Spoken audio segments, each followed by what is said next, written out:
কাছাকাছির এলাকা থেকে বলতে পারো, কারণ আমি একটা এসছি আজকে চুলের ট্রিটমেন্ট করাতে। এবার এটা হচ্ছে কালীঘাটের 7 to 8 নাম্বার গেট থেকে বেরালেই পেয়ে যাবে, আর 2 মিনিট তারপরে হাঁটা ডিস্টেন্স। আর এখানে আছে TGA ফ্যামিলি স্যালুন, আর সেখানে আমি এসছি এক্সপ্লোর করতে যে চুলটা কীরকমভাবে কি করা যায়, কারণ আমার প্রচুর হেয়ার ফল হচ্ছে। আর আমি এটা অনেক জায়গা থেকে রিভিউ দেখেই এসছি, আর তোমাদের সাথে শেয়ার করবো কীরকম কীভাবে ওরা সার্ভিস দেয়। তো দেখতে থাকো ব্লগটা।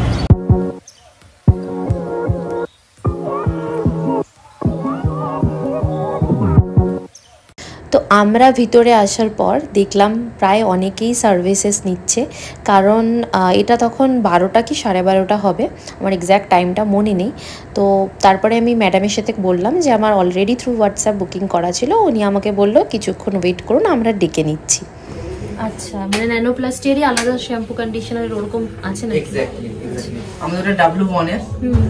তো আপনাকে ওটা যদি আপনি ইউজ করেন তাহলে ওটা বেটার রেজাল্ট পাবেন আর বেশি দিন স্টে করবে, কারণ দুটো কোম্পানির। ওকে, ওই কারণে। ঠিক আছে, দেখে নাও।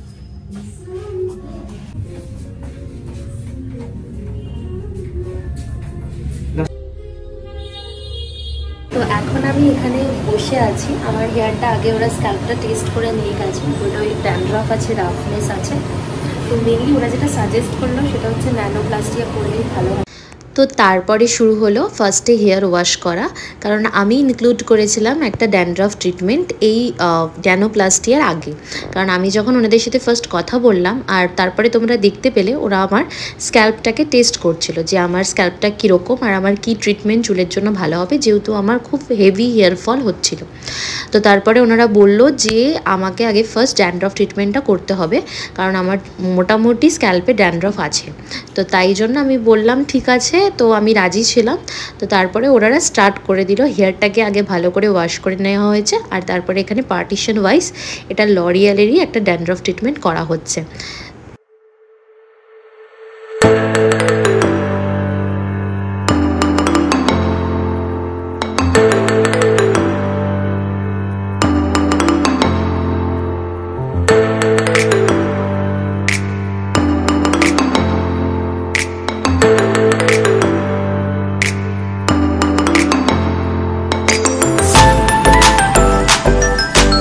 এরপরে স্ক্যাল্প ম্যাসাজার দিয়ে সারা পুরো মাথাটাকে ওরা ম্যাসাজ করছিল, যাতে করে পুরোপুরি ডার্ট যা যা ড্যান্ড্রফ থাকে ওটা ভালোভাবে ক্লিন হয়।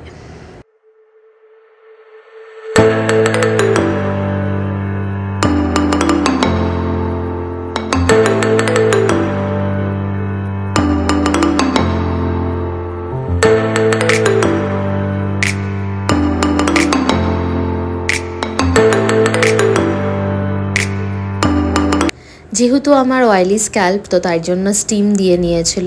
তো আমি মোটামুটি 5 to 10 মিনিটস মতন এই স্টিমের মধ্যে ছিলাম, আর বেশ ভালো রিল্যাক্সিং লাগছিল, আর ওভারঅল খুবই ভালো লাগছিল, কারণ ওই স্ক্যাল্প ম্যাসাজার দিয়ে যতক্ষণ ম্যাসাজ করেছিল তারপরে মাথাটা পুরো মানে হালকা লাগছিল, খুব লাইট লাগছিল, আর তারপরে স্টিমটা নেওয়ার পরে খুবই ভালো লাগছিল।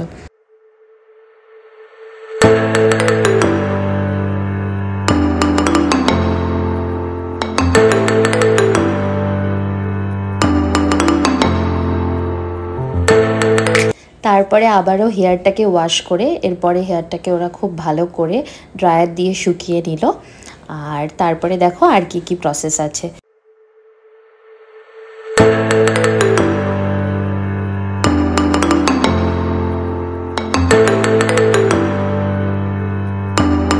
এরপরে হেয়ারটাকে পুরো পার্টিশন করে নিয়ে পার্ট পার্ট করে ওরা এরপরে ক্রিমটাকে অ্যাপ্লাই করলো, মানে যেটা ন্যানোপ্লাস্টিয়ার একদম মেন ক্রিম, মানে একটা ক্রিমেই করে ওটা।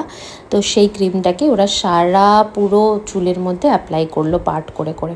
তো এটা খুবই একটা লেন্দি প্রসেস, মানে আমার তো 5 to 6 আওয়ার্স বলতে পারো পুরোপুরি লেগে গেছে, আর একটু বেশিও হয়তো লেগেছে, কারণ আমি ট্রিটমেন্টে বসেছি দুপুর 1টায়, আর আমি ট্রিটমেন্ট থেকে উঠেছি পুরো 7:30টায়। তো অনেকটা টাইম হাতে নিয়ে এটাতে আসতে হয়।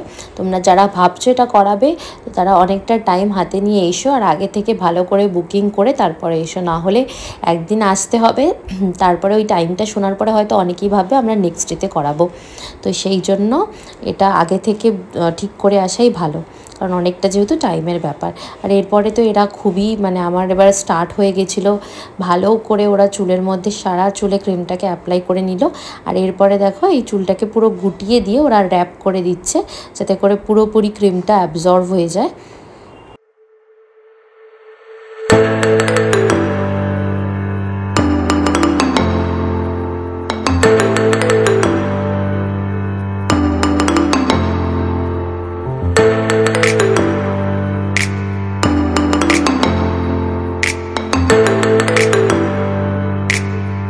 আমার যেহেতু আগে 2 to 3 টাইম স্ট্রেটনিং করানো ছিল, তারপরে আমি একবার কেরাটিন তারপরে কেরা স্মুথও করিয়েছি। তোরা আমার হেয়ারের কন্ডিশন দেখে এটাই সাজেস্ট করেছিল যে আমার জন্য ন্যানোপ্লাস্টিয়াটাই ভালো হবে, কারণ আমার হেয়ারটা এত পাতলা হয়ে গেছে। আর ইভেন যেহেতু হেয়ার ফল হচ্ছে, তাই জন্য আমি যদি আবার স্ট্রেটনিং করি সেটা চুলটা নিতে পারবে না, বরং আরও বাজে কন্ডিশনে চলে যাবে। তো তাই জন্য আমি ওদের কথা মতনই ন্যানোপ্লাস্টিয়াতেই গেলাম, কারণ আমার পাশাপাশি আরও অনেকজনই ছিল যাদেরও ওরকম সেম কন্ডিশন, তারাও এই সেম ট্রিটমেন্টটা নিচ্ছিল। তো তারপরে আমি তো বললাম ঠিক আছে, বাট ওরা আমাকে যেটা সাজেস্ট করলো সেটা হচ্ছে ওরা একটা শ্যাম্পু বলে দিয়েছিল, যেই প্রোডাক্ট দিয়েই ওরা করেছে ঠিক সেই প্রোডাক্টেরই শ্যাম্পু ওরা সাজেস্ট করেছিল। শ্যাম্পু আর কন্ডিশনার ঠিকঠাকভাবে ইউজ করলে ওরা বলেছিল এটা ইজিলি 7 to 8 মান্থ স্ট্রেটনিংয়ের এফেক্টটা থাকে আর খুব ভালোভাবে মেনটেন থাকে চুলটা। তো সেই জন্য আমি ভাবলাম তো ভালোই হবে, এটা অলরেডি মানে আমি যেই পারপাসের জন্য করাচ্ছি বা যতদিনের জন্য আমার লাগবে ততদিন অবধি কভার হয়ে যাবে। তো তাই জন্য আমি এটার উপর গেলাম। চুলটাকে র্যাপ করে দেওয়ার পরে মিনিমাম তোমাদের পুরো 1 আওয়ার ওয়েট করতে হবে, আর 1 আওয়ার পরেই এটাকে ওয়াশ করতে হবে। তো অনেকটা 1 আওয়ার টাইমটা আমি তো ঘুরেছিলাম বসে বসে, কারণ আমার বসে থাকতে আর ভালো লাগছিল না এক জায়গায়। তো তারপরে আমাকে ওয়াশ করে নেওয়া হলো চুলটা, আর তারপরে এবার ওরা 100% চুলটাকে পুরো ব্লো ড্রাই করবে। তো ব্লো ড্রাই করার সময়ই অর্ধেক আমার মাথা তো ব্যথা হয়ে গেছে, কিন্তু এটা তো সহ্য করতেই হবে, সাজুগুজু করবে আর কষ্ট পাবে না তা কি হয়, এটাই হচ্ছে মেন ব্যাপার। তো এরপরে হচ্ছে দেখো এটা আয়রনিংটা এখানে হবে 2 বার, মানে একবার তো পুরোটা করবে তারপরে আবার ডাবল করা হবে। তো তারপরেই ফুল লুকটা কমপ্লিট হবে, তোমরা দেখতে থাকো।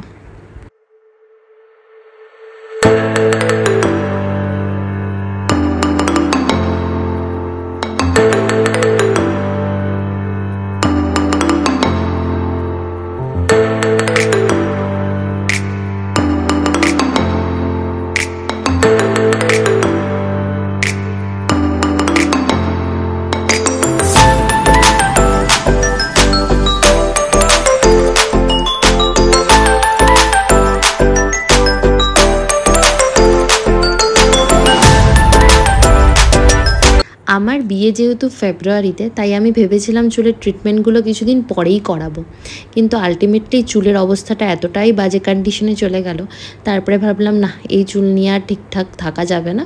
তো তাই জন্য আমাকে বিয়ের অনেকটা আগেই, এখন সামনে পুজোও আছে, তো সেই হিসাবে একটু অফার পাওয়া যাবে সেই হিসাবে চলে গেলাম করাতে।